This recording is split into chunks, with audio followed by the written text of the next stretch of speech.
Admiral Talon stood in the dimly lit conference room, the anticipation palpable among the gathered officers. The large projected screen behind him flickered to life, displaying a series of images that encapsulated humanity's reputation for extreme measures. As he prepared to address the assembly, Talon knew his words would send shockwaves through the ranks. "Good evening, esteemed colleagues," Talon began, his voice steady and authoritative. "Tonight, we delve into the human methods that have become synonymous with the term overkill. Our first case study, the Battle of Yavin 5. A murmur ran through the room as the screen displayed a photograph of 5 colossal battle cruisers in low orbit, their weapons aimed at the surface below. The cruisers unleashed a simultaneous barrage of orbital artillery, lighting up the night sky with a cascade of destruction. Talon paused, allowing the gravity of the image to sink in. Humans referred to this as a light bombardment. Talon continued, the corners of his mouth twitching in a brief, humorless smile. Over 2 megatons of ordnance dropped on a 50-square-mile area. The target, a terrorist stronghold known as the Keep. The human ambassadors, when questioned about the severity of their methods, expressed confusion. To them, this was simply the nature of orbital fire support. The screen shifted to a screenshot from a human news website, the headline reading, "Human Volunteers Aid in Peacekeeping Operations." The bombardment was mentioned only as a minor footnote. The assembly's astonishment was palpable. The casual dismissal of such a catastrophic event was unthinkable to most species. For those who were not alive a century ago, Talon continued, the Keepers of the Sacred Word were the most dangerous terrorist cell the galaxy had seen in over 50 years. To the humans, they were little more than a nuisance, a fly to be swatted. This next image is one of the most infamous photographs in human history. A new picture appeared, depicting a lone human soldier standing amidst the ruins of New Calante. The city, once bustling with life, now lay in smoldering ruins. Above, a small armada of human frigates loomed, raining autocannon fire upon any signs of life that dared to emerge from the rubble. The soldier, rifle slung casually over her shoulder, leaned lazily against a tree, a picture of calm amid the chaos. "This soldier," Talon said, his voice tinged with a mix of awe and disapproval, was part of the first wave of drop troopers to make landfall around New Calante. According to both human and independent reports, she single-handedly eliminated 57 enemy combatants before being evacuated.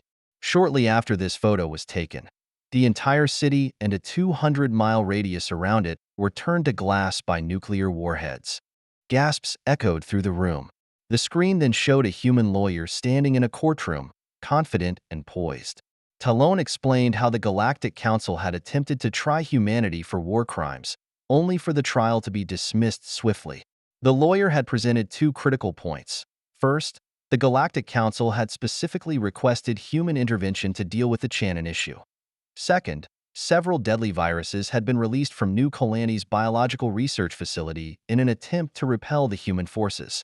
The lawyer argued that humanity faced a choice: lose a city or risk an entire planet, Talon said.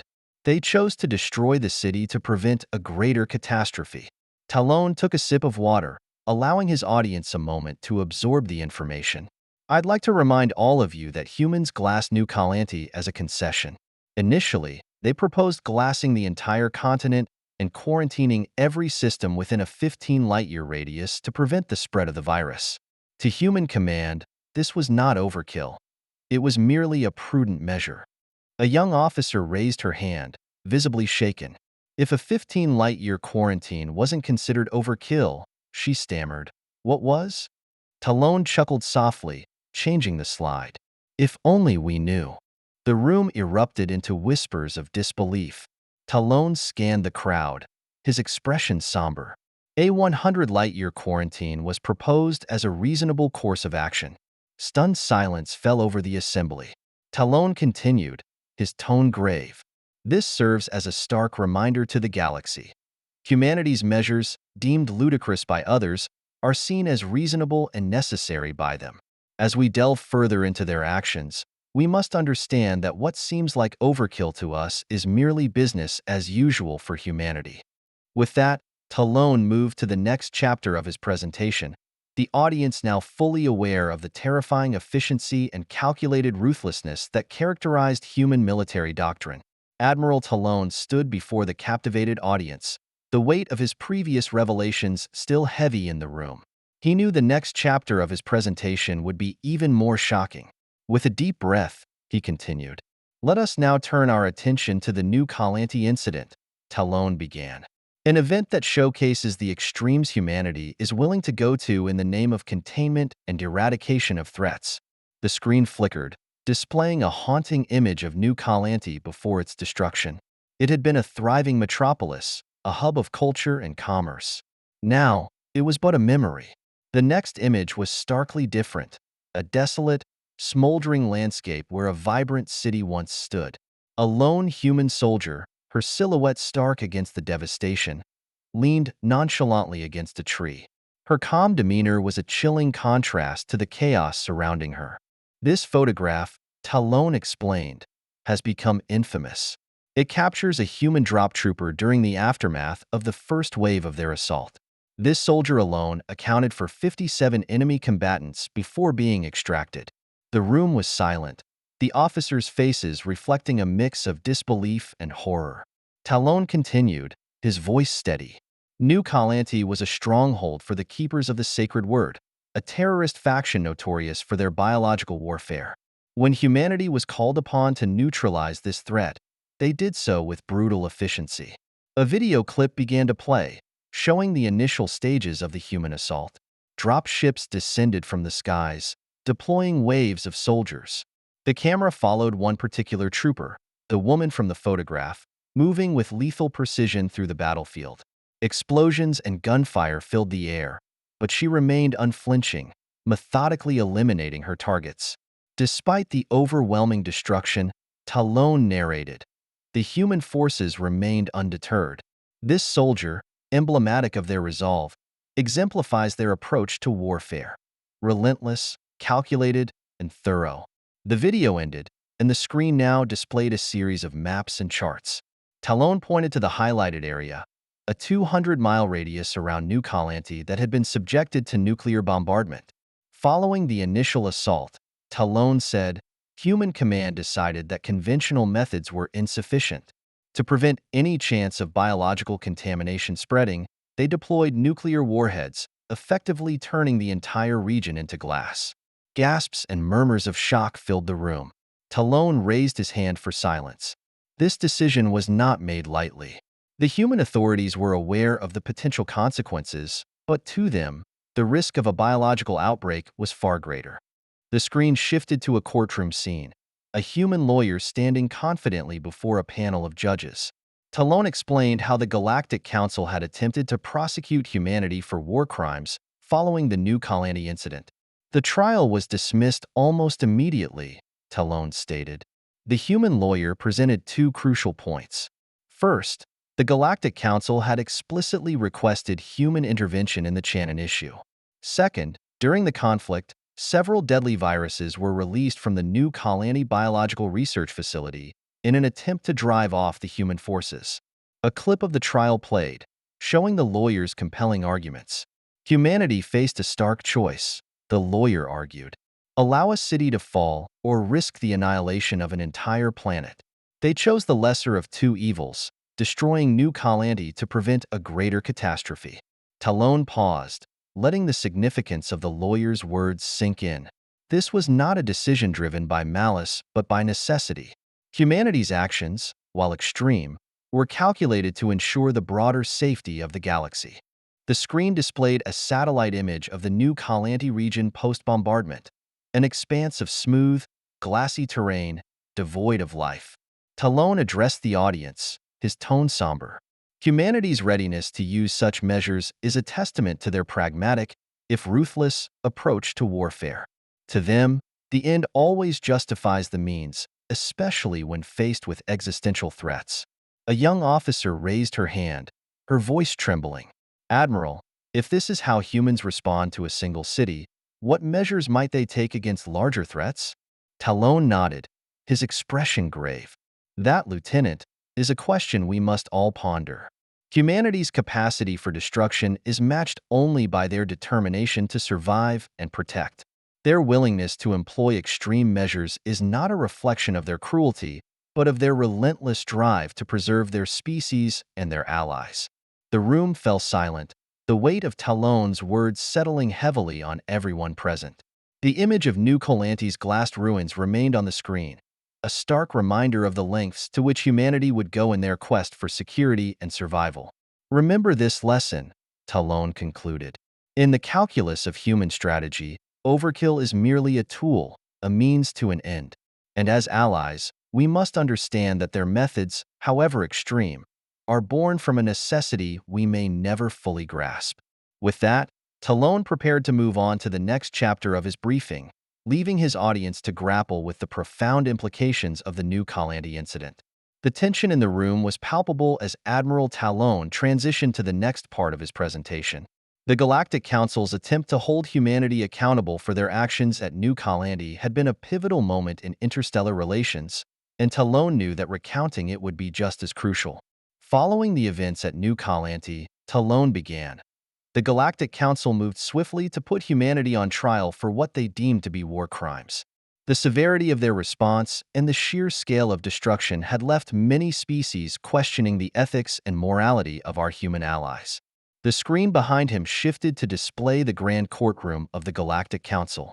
The architecture was a marvel of various cultural influences, with towering columns and intricate carvings that symbolized unity and justice among the stars. At the center stood the human defendant, a seasoned lawyer named Cassandra Blake, known for her sharp intellect and unwavering confidence. The prosecution believed they had a strong case, Talon continued. After all, the images of New Colante's glassed ruins and the testimonies of survivors painted a grim picture. However, humanity had selected one of their best to defend them. A video clip began to play, showing Blake as she addressed the council with poise. "Ladies and gentlemen of the council," she started, her voice clear and commanding, "I stand before you not to deny the actions of my clients, but to put them into the context of necessity and survival." Blake's argument was methodical. She first presented the directive issued by the Galactic Council itself, calling for human intervention against the Channon terrorists. The directive was displayed on the screen, bearing the unmistakable seal of the Council. It was a call for urgent action, a plea for assistance in a dire situation. "The Council explicitly requested our help," Blake stated, "and humanity responded with the full extent of its capabilities. We did not act out of wanton aggression, but out of a commitment to the safety and stability of the galaxy." Next, Blake introduced evidence of the biological warfare waged by the keepers of the sacred word. Graphic images and reports detailed the release of deadly viruses from New Colante's research facilities, aimed at driving off human forces. The sight of afflicted victims and the potential for a galaxy-wide pandemic sent chills through the room. Faced with this bioweapon, Blake argued, humanity had two choices: contain the threat at its source or risk it spreading uncontrollably. The decision to glass New Colante was not made lightly, but it was the only viable option to prevent a greater catastrophe. The room was silent as Blake paused to let her words resonate. Talon could see the impact on the faces of his audience. They were beginning to understand the grim calculus humanity had employed.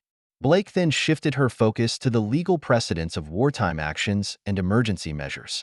She cited historical examples where drastic actions were taken to avert larger disasters, drawing parallels that underscored the rationale behind humanity's decision. In times of extreme peril, Blake concluded, extreme measures are not only justified but necessary. Humanity acted within the bounds of reason, dictated by the dire circumstances they faced. To condemn them for these actions would be to ignore the existential threat posed by the bioweapons at New Colante. The clip ended, and Talon stepped forward to continue his narration. The defense was so compelling that the trial was dismissed immediately. The council recognized the validity of humanity's arguments and the necessity of their actions. The screen now displayed a timeline of events following the trial. The immediate aftermath saw a surge in diplomatic efforts by humanity to reassure their allies and the broader galactic community. High-ranking officials from Earth visited numerous star systems, engaging in talks to mend relations and build a deeper understanding of their strategic doctrines. Humanity did not merely defend their actions, Talon said. They took proactive steps to ensure transparency and cooperation. They understood the fears and concerns of other species and worked tirelessly to address them. Images of these diplomatic missions appeared on the screen. Human ambassadors shaking hands with alien dignitaries, joint press conferences, and collaborative projects aimed at fostering goodwill. Talon highlighted a few key initiatives, including technological exchanges and humanitarian aid missions, which demonstrated humanity's commitment to peace and stability. In the years following the New Colony incident, Talon continued, humanity's efforts to rebuild trust were largely successful. Their actions, while extreme, had been rooted in a desire to protect, not to dominate. Talon paused, looking out over the audience. The lesson from the trial and its aftermath is clear. Humanity's methods, though sometimes harsh, are guided by a profound sense of responsibility. They are willing to bear the moral and ethical weight of their decisions to ensure the greater good. The screen faded to black, and Talon took a deep breath. As we move forward, it is crucial for us to remember this. Our alliance with humanity is not without its challenges, but their dedication to our collective security is unwavering. Let us learn from their resolve and strive to understand the complexities of their decisions. With that, Talon prepared to delve into the next chapter of his presentation, the officers now viewing their human allies through a lens of cautious respect and deeper understanding. The room remained hushed as Admiral Talon transitioned to the next segment of his presentation. The officers, now more attuned to the gravity of the human approach to warfare, braced themselves for what was to come. Thus far, Talon began. We have examined humanity's extreme methods in specific conflicts. Now, we shall delve into a revelation that has fundamentally altered our understanding of humanity's capabilities and their position in the galaxy. The screen behind him displayed a series of surveillance images and technical readouts. At the center of these was an enormous structure, an anomalously large hypergate, unlike any seen before. Talon allowed the officers a moment to absorb the sheer scale of the gate. This, Talon said, pointing to the hypergate, is the focal point of our next discussion. It is a structure of unprecedented magnitude and power, and its discovery was as alarming as it was astonishing. The images shifted to a video feed, recorded by a covert reconnaissance drone.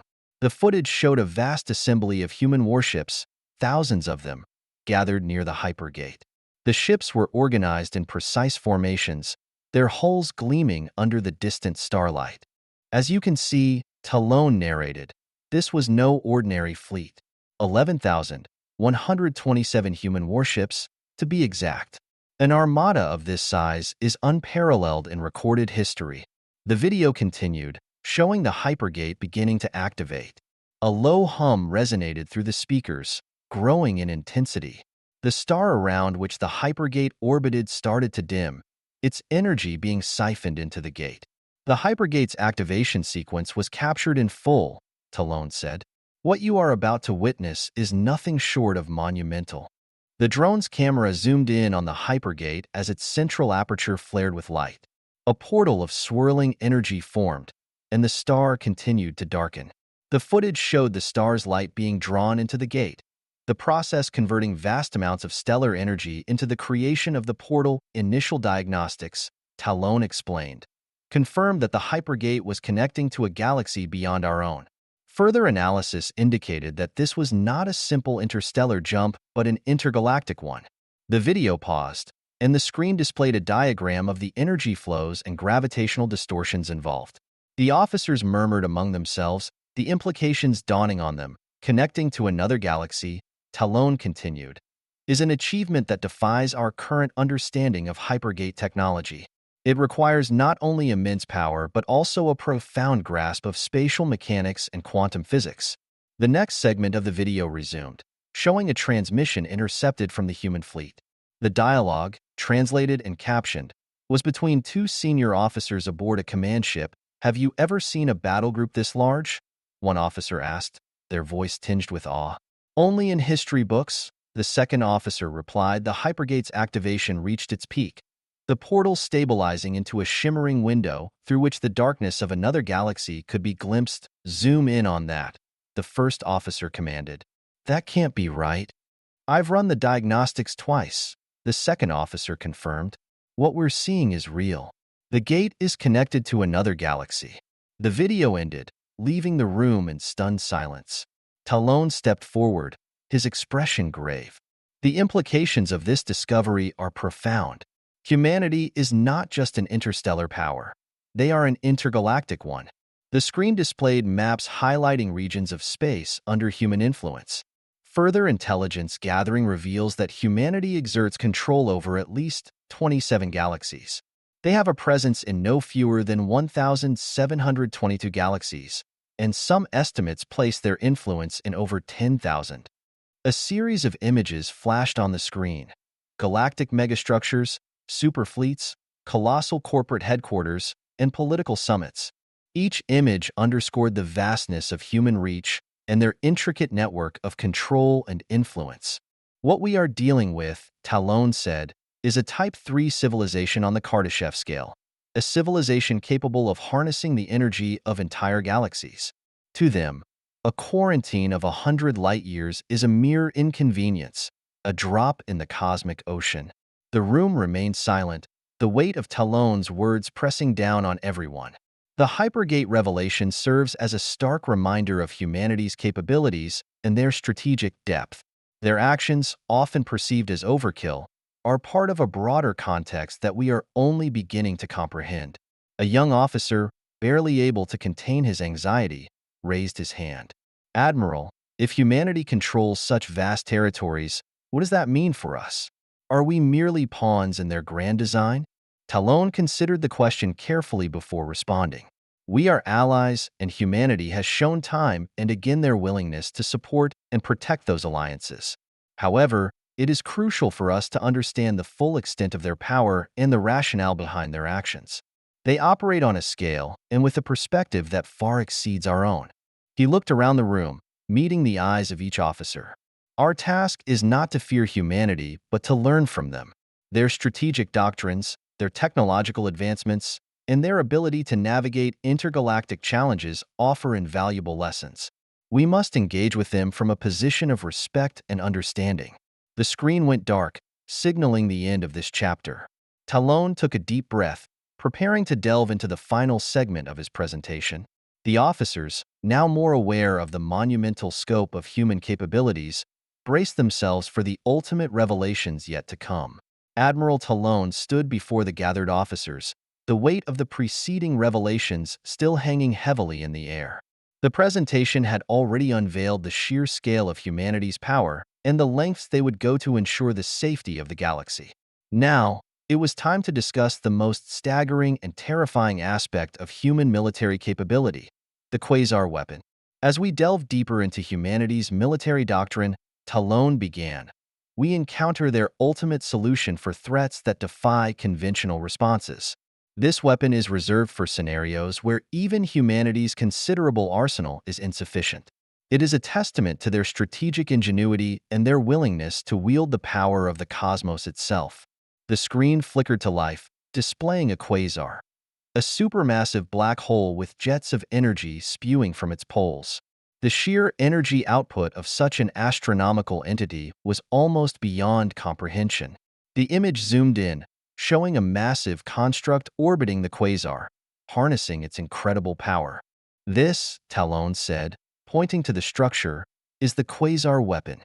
It is the most destructive device humanity has ever created. It harnesses the energy of a quasar, focusing it into a beam of pure annihilation." The next slide showed a detailed diagram of the weapon's components. Advanced containment fields, energy converters, and focusing arrays were all arranged in a way that boggled the mind. The level of technological sophistication required to build and operate such a device was unprecedented. To understand the magnitude of this weapon, Talon continued, "Consider the fact that a quasar emits more energy in a single second than our sun will in its entire lifetime. Humanity has found a way to channel this energy and direct it with pinpoint accuracy." A video clip began to play, showing the quasar weapon in action. The target was a rogue planetoid on the fringes of human-controlled space, infested with a particularly virulent strain of the scourge. a plague that had the potential to wipe out entire star systems if left unchecked. The Scourge, Talon explained, is a bioweapon of unparalleled lethality. It spreads rapidly, decimating entire planets within days. Conventional containment methods were deemed insufficient, and thus the decision was made to deploy the quasar weapon. The footage showed the planetoid as the weapon powered up. A beam of energy, brighter than 1,000 suns, shot forth from the quasar construct. The planetoid was enveloped in the beam, disintegrating instantly. The energy release was so immense that nearby celestial bodies were briefly illuminated as if by a second sun. The room was silent, the officers staring in awe and horror at the screen. The quasar weapon, Talon said quietly, represents the ultimate form of overkill.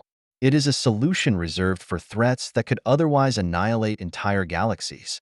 In this case, the Scourge posed such a threat, and humanity acted decisively to eliminate it. The next slide showed a series of reports and images from the aftermath of the weapon's deployment. The Scourge-infested planetoid was gone, and the surrounding space had been sterilized of any potential contamination. The cost of deploying the weapon was immense, but the alternative, allowing the Scourge to spread, was unthinkable. Humanity's use of the quasar weapon, Talon continued, is governed by strict protocols. It is a weapon of last resort, employed only when all other options have been exhausted. However, its existence serves as a stark reminder of the lengths humanity is willing to go to protect the galaxy. He paused, allowing the officers a moment to process the information. The implications of this are profound. Humanity has demonstrated not only their capacity for destruction, but also their commitment to preserving life by any means necessary. This duality is at the core of their strategic doctrine. A young officer, visibly shaken, raised her hand. "Admiral, if humanity has such a weapon, what does that mean for us? How can we possibly coexist with a species that wields such power?" Talon nodded, understanding the concern. "It means we must engage with humanity with both caution and respect. They have shown themselves to be allies, willing to share their technology and knowledge for the greater good. However, we must also recognize that their perspective on what constitutes a necessary action is vastly different from our own." He looked around the room, meeting the eyes of each officer. "Our task is to continue fostering our alliance with humanity, to learn from their experiences, and to adapt our strategies accordingly. We must ensure that our actions and decisions are informed by an understanding of the full scope of human capability." The screen darkened, signaling the end of the chapter. Talon took a deep breath, preparing for the final segment of his presentation. The officers, now fully aware of the monumental scale of human power, understood that their future depended on navigating this complex alliance with wisdom and foresight. The galaxy, vast and full of wonders, also harbored unprecedented dangers, dangers that humanity was both willing and able to confront head-on. As Admiral Talon prepared for the final chapter of his presentation, the gravity of humanity's capabilities and their strategic doctrines weighed heavily on the assembled officers. They had seen the lengths to which humanity would go to protect their interests and maintain galactic stability. Now, it was time to understand the implications and the potential paths forward. "Ladies and gentlemen," Talon began, his voice resonating with a blend of authority and concern. "We have examined the extraordinary measures humanity has taken in times of crisis. From orbital bombardments to intergalactic hypergates and the use of the quasar weapon, these actions paint a vivid picture of a species both immensely powerful and deeply committed to their own survival and that of their allies. But what happens after such displays of force? How does the galaxy move forward?" The screen behind him displayed a series of images showing the aftermath of various human interventions. Ravaged planets, reconstruction efforts, and humanitarian aid missions highlighted the complexity of humanity's involvement in galactic affairs. "The aftermath of humanity's actions is multifaceted," Talon explained. "On one hand, their methods are often seen as brutal and excessive. On the other, they are undeniably effective in neutralizing existential threats. The question we must ask ourselves is, how do we coexist and collaborate with a species that operates on such a different scale?" The first image focused on a planet in the Channon system, where humanity had intervened to quell a deadly outbreak. The city of New Palace, once a bustling metropolis, lay in ruins. But amidst the destruction, new structures were rising, and human and alien workers toiled side by side. New Palace, Talon said, is a prime example of humanity's dual nature. Their initial response was devastating, but their commitment to rebuilding and supporting recovery efforts is equally significant. They deploy vast resources to ensure that life can continue and that the affected societies can rebuild stronger than before. Next, a video clip showed a human diplomat speaking at a Galactic Council meeting. The diplomat's tone was firm but conciliatory, emphasizing humanity's dedication to peace and cooperation, even as their military might loom large in the background. Human diplomacy, Talon continued, is deeply intertwined with their military strategy. They understand the importance of forging alliances and maintaining stability. Their representatives often play crucial roles in mediating disputes and providing aid. This balance of power and diplomacy is something we must strive to understand and emulate. The screen transitioned to a live feed from a distant star system where human engineers were constructing a new type of defense array. The scale of the project was immense, involving multiple species and countless resources. In the wake of their interventions, Talon said, humanity often initiates large-scale projects designed to enhance the collective security of the galaxy. These endeavors are not just about defense. They are about building a future where such drastic measures are less frequently needed. A young officer raised her hand, her voice trembling slightly as she spoke. Admiral, how do we reconcile the need for such overwhelming force with our own values and principles? How can we maintain our identity and autonomy while aligning with a species that wields such power? Talon nodded, appreciating the complexity of the question. It is a delicate balance, he replied. We must engage with humanity from a position of mutual respect and understanding. Their methods may differ from ours, but their ultimate goal, galactic peace and stability, is one we share. By learning from their experiences and integrating their technologies and strategies into our own, we can enhance our capabilities without losing sight of our core values. He paused, letting his words sink in before continuing. Moreover, we must ensure that our alliances are built on trust and transparency. Humanity, for all their power, has shown a willingness to cooperate and support their allies. It is incumbent upon us to reciprocate that trust, to work alongside them while advocating for our own perspectives and approaches. The screen displayed a final image, a map of the galaxy with key human installations and allied territories highlighted.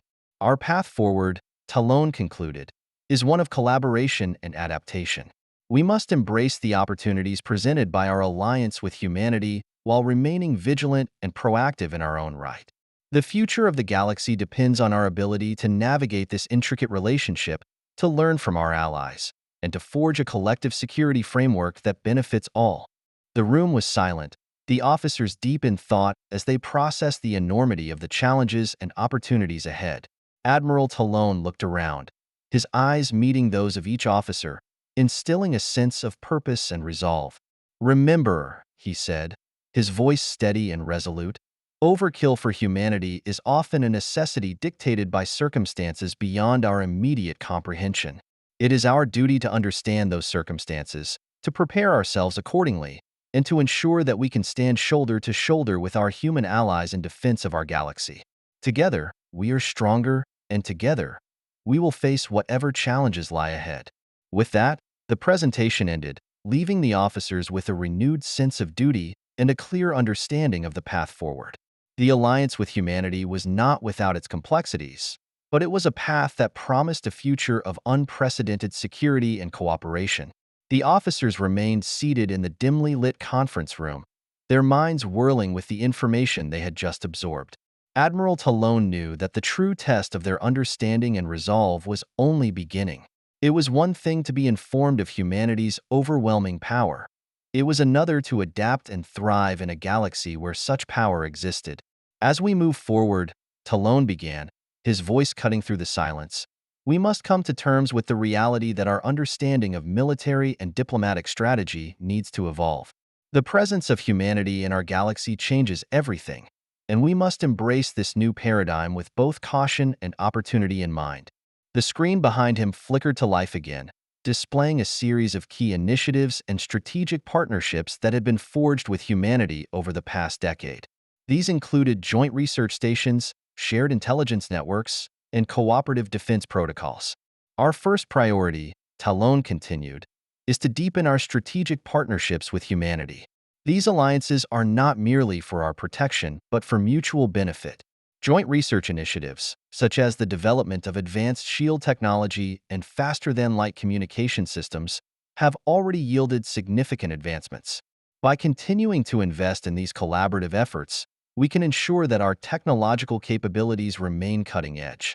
He gestured to a map highlighting various research and development hubs spread across the galaxy, each one a testament to the cooperative spirit between humanity and their allies. These hubs, he explained, are not just centers of innovation but symbols of our shared commitment to progress and security. They represent the melding of diverse perspectives and expertise, leading to breakthroughs that neither humanity nor our species could achieve alone. Next, the screen displayed footage of joint military exercises conducted between human and alien forces. These exercises, held on a rotating basis across different systems, were designed to improve interoperability and foster trust among the diverse members of the alliance. In addition to technological collaboration, Talon said, we must prioritize joint military training and exercises. These drills are crucial for ensuring that our forces can operate seamlessly alongside human units. They build camaraderie and trust, essential components of any effective alliance. The video showed mixed squads of human and alien soldiers working together to neutralize simulated threats, their coordination and efficiency a testament to the rigorous training they had undergone. These exercises, Talon continued, also provide an opportunity to learn from humanity's tactical expertise. Their approach to warfare is often unconventional, driven by their unique experiences and perspectives. By integrating their strategies with our own, we can develop a more versatile and effective military doctrine. A young officer stood up, his expression earnest. Admiral, while these initiatives are undoubtedly important, how do we address the ethical concerns that arise from aligning with a species capable of such overwhelming force? How do we ensure that our own values are not compromised? Talon nodded, appreciating the officer's question. This is a valid concern, he acknowledged. Our alliance with humanity does not mean we must abandon our principles. On the contrary, it is essential that we maintain our ethical standards and advocate for them within the framework of our partnership. Humanity, for all their power, has shown a willingness to listen and adapt. By presenting our perspectives and values clearly, we can influence their approach and ensure that our alliance remains just and balanced. He paused, letting his words resonate with the officers. Furthermore, he added, it is important to recognize that humanity's actions, while sometimes extreme, are driven by a desire to protect and preserve life. Their methods may differ, but their ultimate goals align with our own. By engaging in open dialogue and fostering mutual respect, we can navigate these ethical complexities together. The screen now displayed a series of diplomatic engagements, showing human and alien diplomats working side by side to resolve conflicts and broker peace agreements. Diplomacy, Talon emphasized, will play a crucial role in maintaining and strengthening our alliance. By continuing to build strong diplomatic ties, we can ensure that our voices are heard and that our values are reflected in the decisions we make together. The final image on the screen was a vision of the future, a galaxy where diverse species coexisted peacefully, their combined strengths creating a stable and prosperous environment for all. This, Talon concluded, is the future we must strive for. A future where our alliance with humanity is not defined by fear or subservience, but by mutual respect, cooperation, and shared progress. Together, we can build a galaxy where overkill is not the norm but a last resort, and where peace and prosperity are within everyone's reach. The officers stood, their resolve strengthened and their purpose clear. Admiral Talon had laid out a path forward, one that embraced the reality of humanity's power while striving to harness it for the greater good. The challenges ahead were formidable, but with unity and determination, they were ready to face them. As they filed out of the conference room, the officers carried with them a renewed sense of duty and a commitment to forging a future where all species could thrive together. The era of uncertainty was giving way to one of possibility, and they were prepared to navigate this new paradigm with wisdom and courage. Admiral Talon stood in his private quarters, staring out the viewport at the vast expanse of stars. The weight of the recent revelations about humanity's power and the implications for the galaxy weighed heavily on his mind. The briefing had ended, but the real work was just beginning.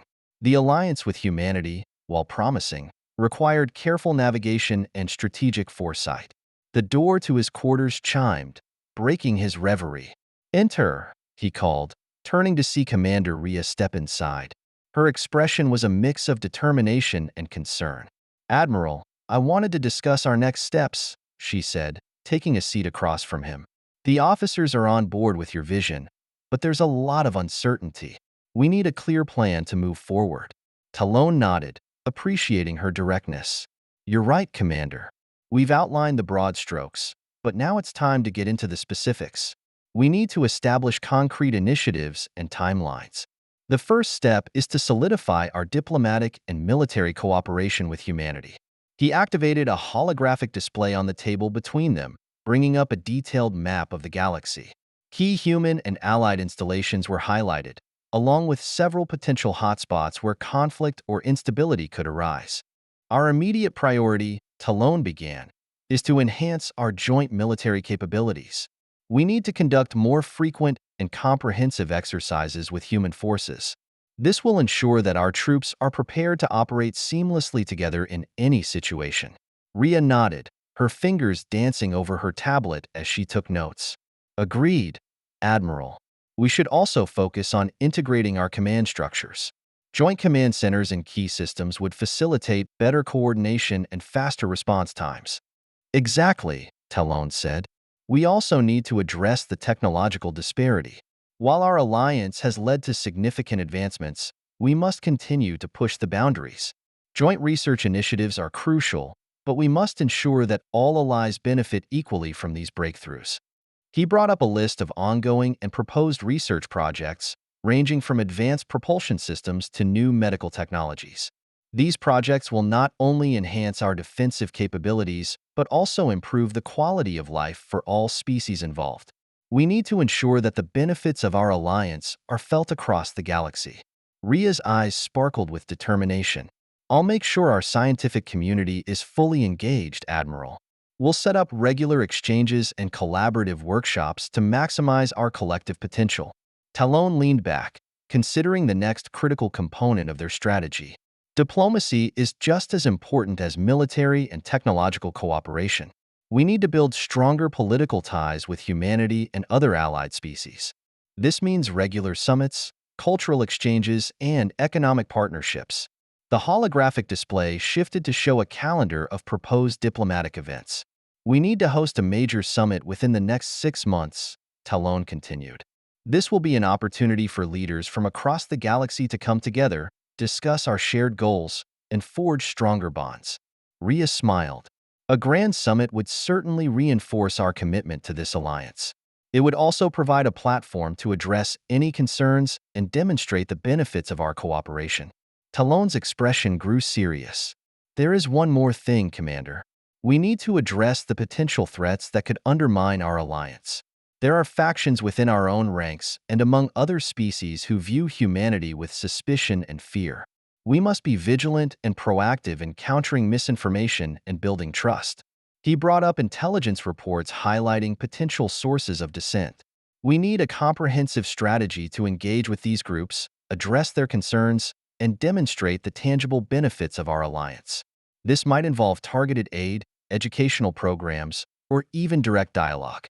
Rhea's expression hardened with resolve. "I'll mobilize our intelligence and public relations teams, Admiral. We'll ensure that our message is clear and that we counter any attempts to sow discord." Talon nodded, feeling a sense of renewed purpose. "Good.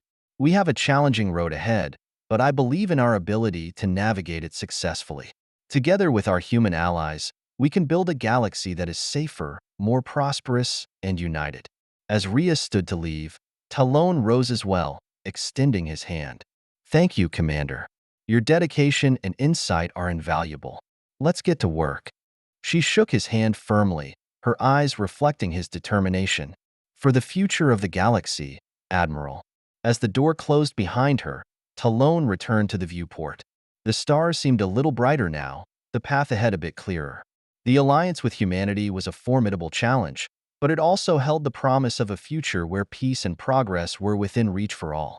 It was a future worth striving for, and with allies like Rhea and the support of the galaxy's best and brightest, Talon was confident they would succeed.